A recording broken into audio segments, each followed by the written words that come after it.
You're listening to the Mile You're In podcast. Everything running related from 100 meters to 100 miles. And now, here's your host, Phil Patterson Jr.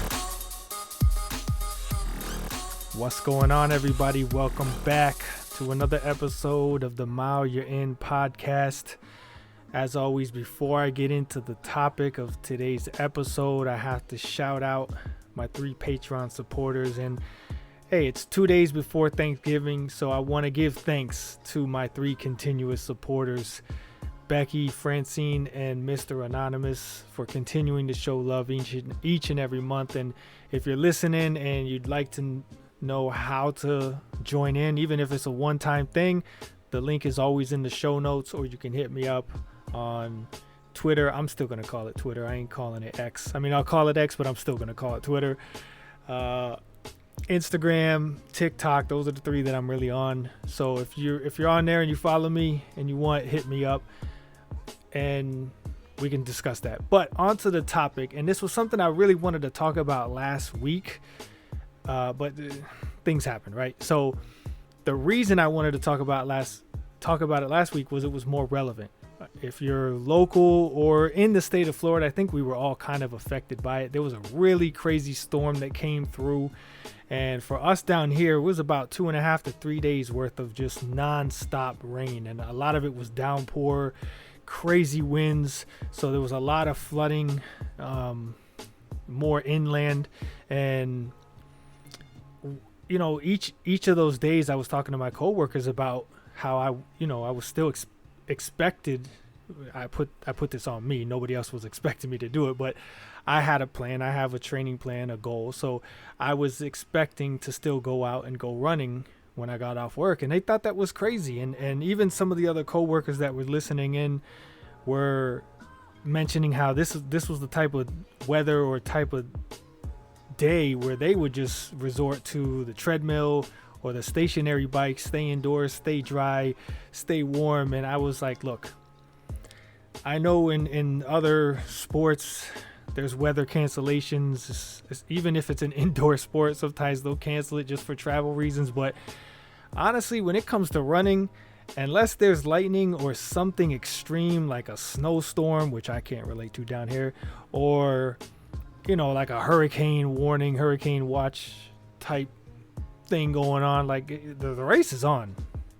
It's going to happen. And I've done some races in extreme heat advisory temperatures, and the story I'm about to tell you was the total opposite. And it reminded me of like the Boston Marathon where Desi Linden and Kawauchi won. And it's not to say that the other runners didn't train in all types of scenarios to prepare themselves, but that's the mentality you have to have. Is you have to, as we say, if you stay ready, you don't have to get ready, right? And you're ready for any and all obstacles that may come in your way.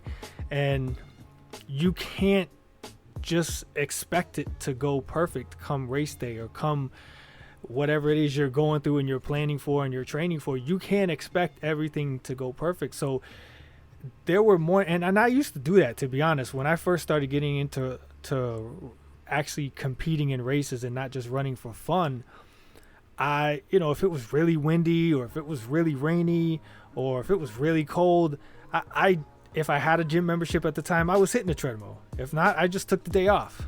I had a stationary bike for a while, so I'd hop on the stationary bike. I did those things, and then when it came to race day and those weather conditions were there, it's like, what am I going to do now? I'm not prepared for this. And I usually had really bad races and bad results, and that's when it just sunk in. Like, you got to train for this type of scenario and be ready for it, because when I went to do the New York Marathon, again, like, we don't really have elevation and hills and things like that down here in Florida. We have like 1 or 2 bridges that you could get some good training on, and we got the Vista View Park that you can run that old dump hill and get some hills and elevation, and that's about it. And I did what I could, but when I got to New York, it was like, yo, you're not ready for this. You didn't prepare. So you really have to, especially if you are a runner, you have to say, I got to get out there and I got to run whether it's really hot, whether it's really cold, whether it's really windy, if it's raining like crazy, like I have to train in all possible situations and scenarios so that I could be ready if that happens during my race. Because even some of the races I did, like the weather was perfect all week, and then come race day, out of nowhere, a storm or a crazy windstorm, or just the humidity was insanely high, and it's like, you know what, like I'm not ready for this.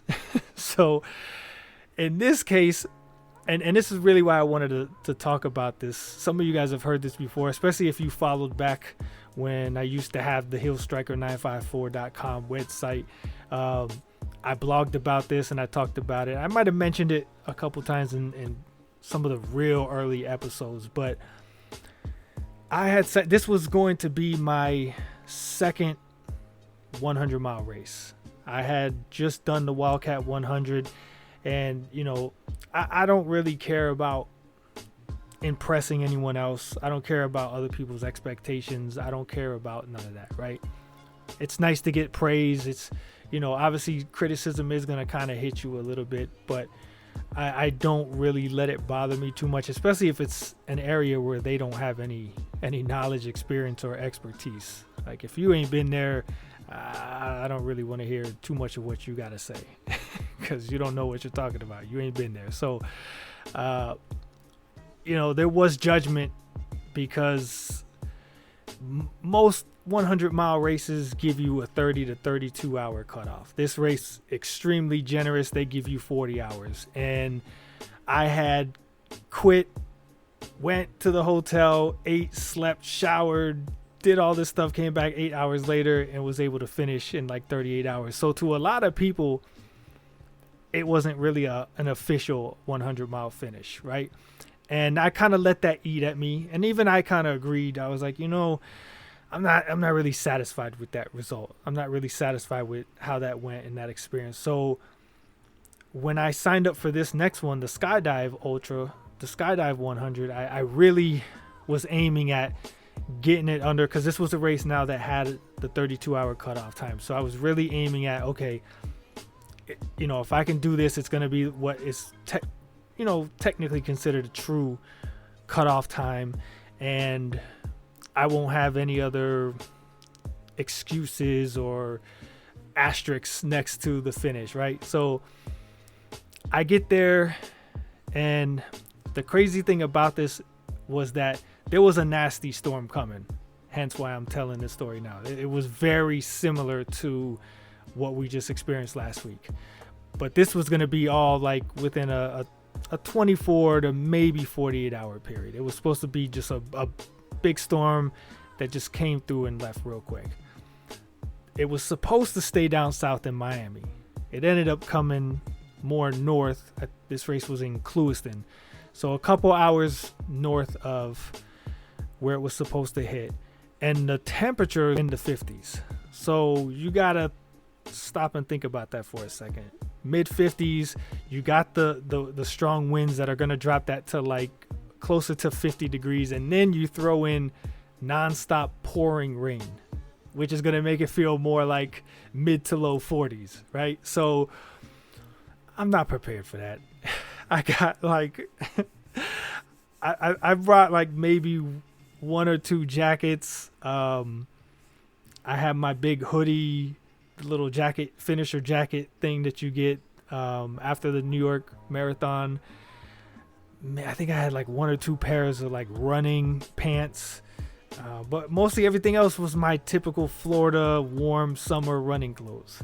I think I had like some skull caps, some gloves. That was about it, right? So during this race, I would say it rained 95% of the time, and it only really stopped the last couple hours and right around the time I was finishing. So I was pretty much in a downpour the entire time. And as we did this race, just to give you an idea of how this worked, it was 7 7.25 mile loops, and you had to do 14 loops to get your 100 miles. it was out in a big, like, I think it was a sugarcane field. I don't think it was corn. Yeah, I think it was sugarcane, but a big farm field. And just, we were mainly running on the dirt, like the man-made dirt paths, so that the tractors or vehicles could drive up and down those sections. So factor in now that the pouring rain is going to turn that into just mud and just like a slippery slide. And it wasn't level. A lot of it was angled. So you're also kind of on a bank on an angle. If you're a fan of like NASCAR racing and those tracks, you know how they're very banked. So you're not level when you're on that. You have to balance yourself and neutralize yourself. So there's that, and then it's all open. There's no trees, there's no cover. You're just out in a big wide open field.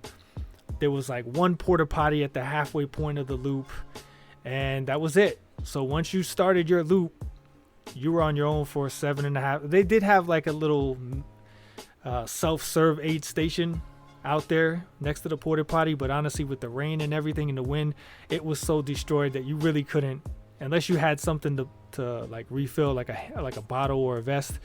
Otherwise, there were no snacks or food really going to be left out there, and the animals would have got to it anyway. So it was kind of really just a fill, like a cooler with some stuff you could self-serve, your bottles, and a porta potty. That was it. So again, 7.25 mile loops, you're on your own.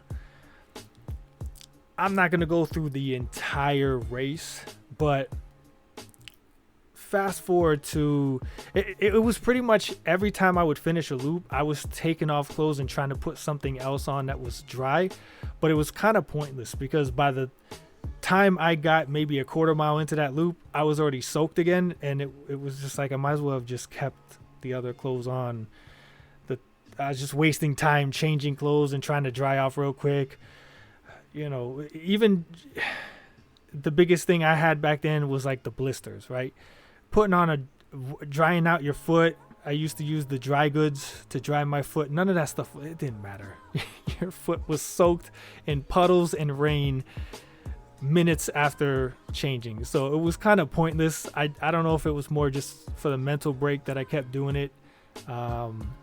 I don't know, but I did it anyways until like later in the race, and I was like, this is pointless. I'm not doing it anymore. Plus I ran out of dry clothes to put. You can't hang it up anywhere to dry out because it was still getting wet. So it was like eventually I ran out of the clothes to even switch into, so I just kept on what I had and kept moving. And there were times like as it got later in the night, and the thing about this is the wind was like, it was so strong that the rain was literally going sideways. So I think it was when we were going, trying to think of the direction. I think it was when we were going west, because it was kind of like a diamond shaped loop. So whenever you were going west, it was just like you had to put your head down. I had a hat on, I had like a hoodie. It didn't matter. Like that rain was hitting you directly in the face. So you had to kind of keep your head down so that you weren't getting pelted in the eyes with like cold, hard rain. Like it hurt. It might have hailed a couple of times because some of it hurt like really bad. But you're dealing with that. You're dealing with you're stepping and you're sliding. So in some spots you couldn't even run because you risked just eating it and now being covered in mud and being even more wet and more just disgustingly dirty. And it was a very frustrating and miserable experience. I will tell you that. And this is not encouraging you guys at all. I know you're listening to this like, well, then I'm definitely I don't want to do that. And why do you do that? And that's the question I get all the time. And I can't give you an answer, but it's, if you love it, you love it, right? So, it's coming into nighttime where now it's getting almost impossible to see, because out there that same east to west stretch was along, I think it's Highway 27. It's some highway close to Lake Okeechobee, and So there were some scattered street lights for the highway, but that was about it. And you're using your headlamp to try to see in front of you, just to see, where it's safe to land and when it's safe to run. And I remember this is probably the main reason I wanted to tell this story, because when I tell this to other people, it's hilarious, it's kind of gross, it's kind of weird, but it's one of those memories that sticks with me, and it's gonna stick with me forever, especially when I see these two individuals or I come across them on social media. Whenever we run into each other at races, it's our joke, right? It's a moment that we experience that kind of ties us together forever. I want to say it had to be like close to like 1-2 in the morning. I'm trying to stay awake now. I'm tired. I'm freezing. Like, it was getting to the point I was shivering. I was literally, because also when you think about how strong that wind is, it's pointless to even try to run against it. So in those certain sections, it was like, all right, just put your head down, try to stay as dry as you can, and keep moving so you stay warm. And then when you get to the other areas where now it's a side wind or a tailwind, then you can run again. And I was just getting so cold. I was shivering. I was starting to get nervous that, I was going to have an issue and have to, call for help. And I knew the porta potty was coming up, and I was like, you know what? Those things are always warm. They trap in heat. It's going to be dry. It'll give me a chance to just, regroup. And because, again, like, my head is down trying to keep the rain and everything out of my face, I get to it and I'm trying to open the door without opening my New York Marathon jacket, because if you don't know, it's like a hood, like a rain. How do you describe this thing? It's like a poncho, but it has Velcro on the front, so you can open up kind of like if you were Batman and you were opening your wings, right? You can open it. It doesn't have like sleeves for your arms. That way it keeps, you can, Velcro it shut around your body with a hoodie, and it went down to like, it goes down to like your knee area.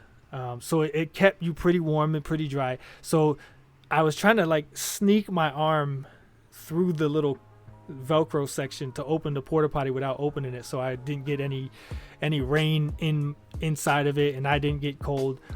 So I open it. I'm looking down so I can see where to step in, and as I'm visualizing this, and it's engraved in my memory. As I'm looking at the floor of the porta potty to start stepping in, I see 4 feet, two different pairs of shoes. So I do that like slow, because you're almost you're like, what? Because a lot of people do start to like hallucinate during these 100-mile races. So at first I'm like, am I really seeing this? So I'm like slowly looking up, because I'm also kind of scared. Like, I'm going to get, is there someone going to murder me in here? We're in the middle of a field in the dark, in the middle of nowhere. So I slowly start looking up. Now I'm seeing the legs, and I'm seeing these 2 guys kind of hover, like just like me, kind of bundled, not together, but separately. They're both standing there, and I finally look up, and now we're all making eye contact. And they go, "You need to use the bathroom, or you're here just to get warm?" And I'm like, "I'm here just to get warm." And they're like, it was almost like in unison. It was like, "Well, come on in, join the party." And like, so now they knew each other. I didn't know them yet. So it's like 2 strangers, 3 strangers, whatever. And it's just like, now we start talking about what's going on. It's like, oh, hey, what the guy, so I'll say the name, is David Castro. He was actually doing a 200-mile. They don't do it anymore, but that race had a 200-mile option. He was in the process of doing the 200-mile race. Louis Coco was his kind of like his pacer, his crew. And Louis is also a really amazing runner, especially with the 100-milers. He's done, if I'm correct, he's got a world record now for the dojo. You'll have to hit me up. I'll give you his Instagram so you can check him out. He also hosts the Ride the Wave 50K 50 miler, I think, and the Run the Wave Miami 100. That's what it is. Yeah. So he puts on some ultras down in Miami. Both of these guys are real great guys, though. Great friends. We keep in touch. Two guys that I'll say I love. Like they've offered help in many times with a lot of stuff in and out of the sport. I really do love those guys. Like those are two guys you could call on if you need help with the wetness, and we're just talking about our race experiences and the rain and the wind and everything going on, and it just, eventually I'm like, all right guys, like I'm trying to get this over with. I'm headed out. So I leave, and as the race is going on, I start like I'm really concerned. Like it is freezing. I'm shaking. In those moments, even when it was slippery and like almost shin high puddles, I was like, I gotta run, because if I don't warm up, like I might get hypothermic out here and have an issue. So, and I didn't have my phone on me, so I would have been in danger until somebody found me. So it was like, all right, just run until, run as much as I can to get warmed up at least. And then if you get tired and you get exhausted from the mud and the puddles and everything and the wind, then you take your little walk breaks in between. And so I was kind of doing that, like half mile interviews. I'd walk for, did I say intervals? Did I say interviews or intervals? See, these late night podcasts, man, I'd be tired. But I was doing half mile intervals where I would run for a half mile, walk for a half mile. And it was almost perfect timing, because like right around that half mile mark, I'd start getting really cold again. And then right around that half mile mark, I'd get warmed up again. So it was like perfect, almost like my body temperature was my alarm of, okay, you can stop or you need to start again. And I was doing that for most of the race. And although you couldn't see the sun as it did finally start to come up, you could tell obviously it was getting a little lighter, and you could see a little bit without needing a headlamp, and you could start to see a little bit further in front of you. And I remember at this point I'm like, I don't know if I'm gonna make it, because now I was just so exhausted in general from fighting these conditions, the puddles, the wind, the rain, being fatigued and not sleeping, all these different factors, that I was like, I don't know if I can finish, as much as I wanted to. I don't know if I can. And out of nowhere, like one of the brightest, closest, loudest lightning strikes, thunder pops I've ever experienced. It had to have struck somewhere within a quarter mile radius, somewhere in that field that we were out on. I jumped. It woke me up, and I started running. I dropped some F-bombs and some S-bombs, and I was like, yo, I got my energy. Let's go. Because now I was like, all right, I got to get back to the base. I was probably a mile and a quarter left of that loop. I was like, I got to get to the loop where I can get in under the protection, under the somewhere safe, right? There was a runner that I forget what challenge he was doing on his own. I think he was doing a bunch of 100-milers, but he would carry a full-on pole and American flag the entire race. Every time he did these races, he would do it. And I just remember at one point he starts passing me, and it got so crazy that he had to wrap the flag around the pole, but he was still carrying it. And he said, I can't repeat what he said because I'm trying to keep it family friendly here, but he was just like, I'm so done with this. And it was his last loop, so he was like, he was ready to go. And I was looking at him carrying this pole like, yo, you are a threat to be struck by lightning. So on one hand, I'm like, yo, get away from me. You put us both at risk. But on the other hand, I'm like, yo, this dude, he's not afraid. He's all in.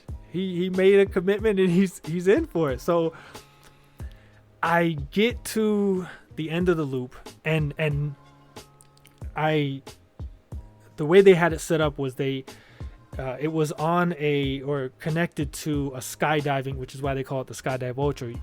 Typically, when the weather is good, runners have the option to skydive to the start line, and then once you're finished, as long as the race is still going on, you can skydive as much as you want if you paid for that additional option. So it's connected to like the Skydive center or base, whatever you want to call it. And I don't remember how this whole thing played out, but I get to the base and there was one seat. They had like this little like space heater, and I just sat down, and the race director like kind of rushes over to me, and he's bringing me coffee, he's bringing me broth, he's bringing me bacon. They moved me close to the space heater. I think they put a towel or a blanket over me. I can't remember if they did that or not, but there are pictures. I went back and I found them on Facebook. So I think I'm gonna go save them, and maybe I'll upload them to social media and just show you guys. But there are a couple pictures of me, and one of them was really clear where you could just see me. I had taken off my my gloves and put them on my shoes in front of the space heater to try to dry them out, while I'm sitting there with coffee, broth, bacon. Like I look defeated. I look done. Like my eyes are closed. Like I'm trying to take a power nap. Meanwhile, my sister and my parents were there too. So they didn't know what was going on. They didn't know if I was still out there. They had no idea where I was at this moment. I think on that loop I did take my phone. And I remember, I did, because I texted my sister and told her, hey, I'm at, because I checked it and there was a text from them saying, hey, when you get here, we need you to be safe. And I was like, oh, I'm already at the base. Like, I'm good right now. Don't worry about me. I'm safe. I'm back. I'm not out there. Like, I'm going to stay here till the lightning stops. Plus, I need to warm up regardless. At this point, I'm finally starting to warm up. I'm feeling a little bit better. And this, it's getting brighter because now the sun is out. The rain is starting to die down. The wind is starting to die down because now the storm is finally almost pretty much gone. And I had two loops to go. I just remember getting up to start that next loop, and I look around me, and the way the setup was, because of the field and how it was, everybody had tents set up, everybody had campsites, the crews, the runners. The night before the race started, it looked like a campsite. That morning, as I went to start that loop, it looked like a hurricane had come through. Tents were just destroyed, ripped. Like, you saw the tent poles bent and broken with the tent material. I don't know what it's called, but there were so many tents thrown away or piled up next to the dumpster, in the dumpster. It was a disaster. I could see how bad the flooding was. I could see how just destroyed the course was, and it made me, as I was now hitting each one of those sections of the loops, it made me think, wow, like I was running through this the entire time and didn't even realize it. Like, what did I just put myself through? What did I just go through?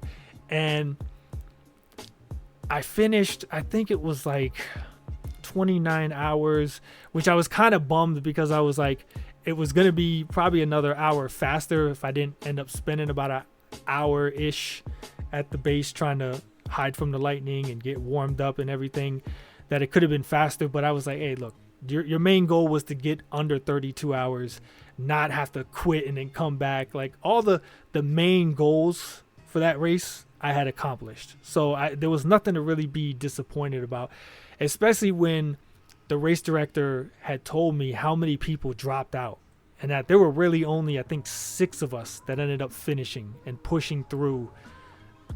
Like, that storm was so insane. It knocked out almost the entire entry list for that race. There were only a few of us. Granted, there were like some shorter distances, like the marathon distance, the 50K, 50 miler, 100K, like those runners. But I don't think any of the 200 milers finished, and only like 6 of us 100 milers finished. And it made me more proud of it, because I'm like, you train for the unknown. You train for the worst conditions. When I used to wrestle, I would go and put on the trash bags with the sweats, turn the heat. We'd have the heater on. You weren't drinking water. Like you were putting yourself in the worst and most dangerous conditions, so that come day of the meets, day of the match, like it felt easy because you had everything going your way. And here I am at this race, and I'm like, yo, nothing is going. I'm like, yo, this is worse than the Wildcat race. Like, here I am thinking this was gonna be easy and way better. No, it was way worse. But I did it.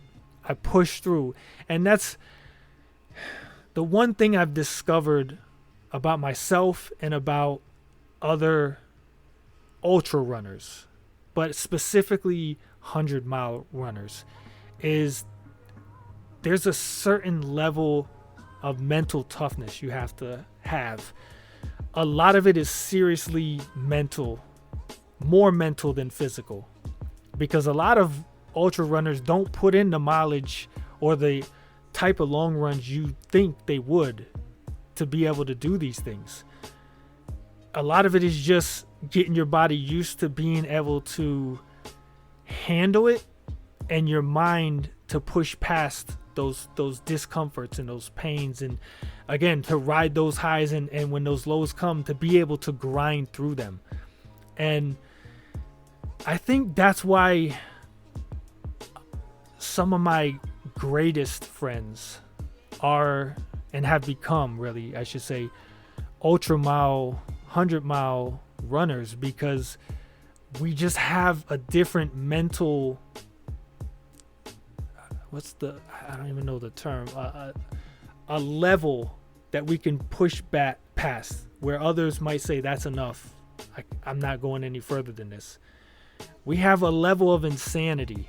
Another good friend of mine said something about if you want to have a conversation with God, if you want to meet God, run 100 miles, right? Because you will see, think, say, do things that you never expected. And again, like, if I shout out some names, Nicole Benson, Monique Barrett, Aisha, oh God, I forgot your last name, Jordan Johnson, forgive me, I know it starts with a J. Ethel, is it Blair? I'm bad with last name. I can't speak. See, I'm thinking too much. I'm bad with last names. David Castro, Luis Coco, Lucien Boulet. Who else can I quickly think of that? Val. Your last name, I know it. It's kind of hard. I can't remember Val, but Robert Hayden, Jared, starts with an S. I'm testing myself here. Who else? I want to see how many I can get. It's like those game shows where how many you can get in a certain amount of time. So I'm trying to like think race by race, people that I've run with and done some of these hundreds with. Seriously, like we're a different breed.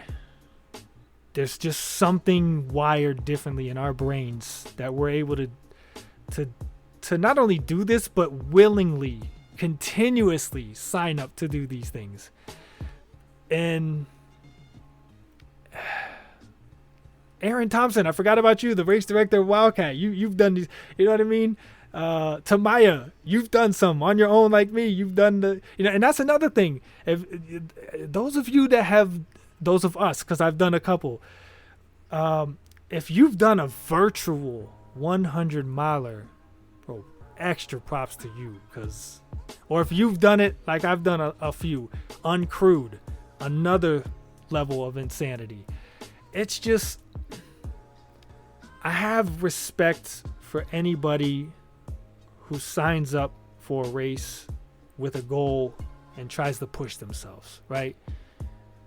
And there's nothing, I don't want to knock the people that do fun runs. There's nothing wrong with that either. But I think a lot of us, and it goes back to, like I was saying, the whole complacent versus content, or, what I'm saying, like that mindset, right? If you want to just run and have fun, that's what's up. But if you want to push yourself and see what you're truly capable of, then I'm all for that, and I'll encourage you and I'll help push you in any way I can. And I was having this conversation with Monique on Sunday about, I can't, she said something like, oh man, it was something along the lines of being upset at the person who convinced her to get into 100 milers, and I knew she was talking about me. That's me. I'm guilty. I did it. Because once I did it, I'm like, yo, you could do this too. Come on, let's go. Aisha, I got into it. Ethel, I got into it.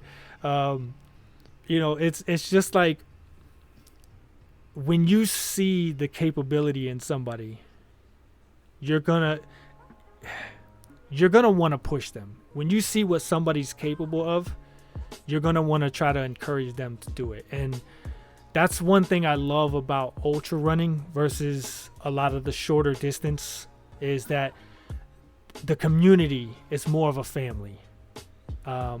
There's more time during races to communicate and get to know the other people you're running with. And you don't really get that opportunity with 5K, 10K, half and full marathons. You don't really get that. Even 50Ks maybe sometimes, but typically 50 milers, 100K, and definitely 100 milers, you're going to get the opportunity to get to know other people, especially even at the aid stations. And that's another thing, is like a lot of the people that volunteer at aid stations are also runners. So, they get it. And when they say things to you, you take it to heart, because they know what they're talking about. They've been there. They've done that. So it's a big family. And, Jamila. How did I forget Jamila, who was on the show? Jamila, another amazing runner who we've seen her come from the dead. They said that about me at Wildcat when I went back to the hotel and I quit and everything, and I came back the next morning. They're like, oh, he's back from the dead.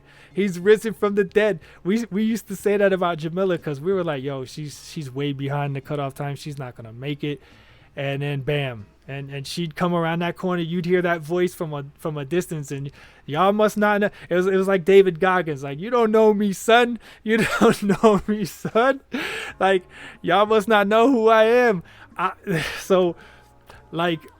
just really love the ultra running community. It's been a while since I've been able to compete and just be in that environment, and I really hope to get back to it soon, because I miss you guys. I love you guys. I had the opportunity. I was invited to run the Tampa 100 miler, just too short notice for me to be able to make it, as well as the Wildcat. And with that said, there's a really good chance 2024, no, I'm not running for president. 2024, I'm gonna run, but I'm gonna run Wildcat, not for presidency, but yeah, I just miss it. I attempted the 100 miler in June on my own, and it still eats me every time I think about it. It eats me alive, because that was probably going to be a PR for me, and though it wouldn't have been official, it was. I felt amazing. Everything was going as good as possible. I just didn't have the resources to be able to make it happen, unfortunately. And That's nobody's fault. It was last minute. It was a plan F, a plan Z if you want to go that far in the alphabet. Like I had plan A, there was no other plans until last minute. Everything changed. So, I don't beat myself up about it, but it eats me alive that I maybe could have done one or two things differently to finish, but because it was such a rushed last minute adjustment, I didn't really have the time or ability to think all those things out and prepare the way I would have loved to. And so yeah, just to not drag this out any further, I you know what, since Thanksgiving is in 2 days, let me just thank every one of you that I mentioned a couple minutes ago. Every single one of you, like seriously, you all have a special place in my heart. And there I go. Now I'm gonna get emotional again. Like I really truly love each and every one of you guys. And although a lot of you I haven't, since I got off social media, I haven't really been able to connect with a lot of you guys. Some of you I have. I see you guys still out there. You guys have the ability to continue to compete and push yourself, and I'm watching from a distance, and I'm just so proud because some of you guys started after me, and I was kind of like one of the people that pushed you to where you are today, and it makes me proud. I don't take credit for any of that, but it makes me proud to know that I was a part of it. Like I helped in one way or another to create these amazing athletes physically and mentally. And I just really hope I have the opportunity to run with you guys again in the future and be out there and run 100 miles with you guys again, because a lot of you got me through some of the darkest moments, not only in running but in my life. You really have. And that's why I'm getting emotional just thinking about it and talking about it, because it's more than running. It's more than just the sport. It's you guys are a family, really. And I love you guys. So thank you guys for everything that you have done. And for the listeners, thank you guys for continuing to listen and support. I see the numbers. I see how many downloads I get. I know I have they say quality over quantity. So I don't have the amount of downloads and listens that I want, but I have the consistent and the supportive type of listeners. And that's all I could really ask for, is the people that continue to show love each and every episode. So I appreciate you guys for that. And really, I guess just whatever it is you're going through in life, don't wait for the perfect moments to prepare yourself for that. If you're waiting for the right time to study for something, or just to go to school, or if you have whatever aspirations in life, something you're chasing, don't wait for the perfect moment, because you'll always be waiting, you'll always be searching. And no matter how well you prepare for that, it's probably not going to go the way you planned and expected it to. So you have to really put yourself in every possible scenario and prepare for every possible obstacle. Because most likely some or even all of them are going to come your way. And to be honest, some you didn't even think of and imagine are going to take place. So really just, this is just an encouragement. I guess the last few episodes kind of been along this line about just kind of motivating and encouraging you guys. Because again, a lot of these messages are not just for you, they're for me. And sometimes that accountability to speak it to others, you hold yourself accountable to live, be the change you want to see, right? So that's my message is, yeah, right. Let's go with that. Be the change you want to see, right? Be prepared for anything and everything. And if you've given it your all, don't beat yourself up if you don't succeed every time, because failure is designed to make you better. If you handle it properly, you learn from it, you grow from it, and you do better the next time around. So until the next episode, I really wish you all a great Thanksgiving. I encourage you to just keep doing the best you can in life. It's real tough right now. So be grateful and thankful for what you have. And I'll see you on the next episode. Thanks for listening to the Mile You're In podcast. If you enjoyed it, make sure to like, share, and subscribe.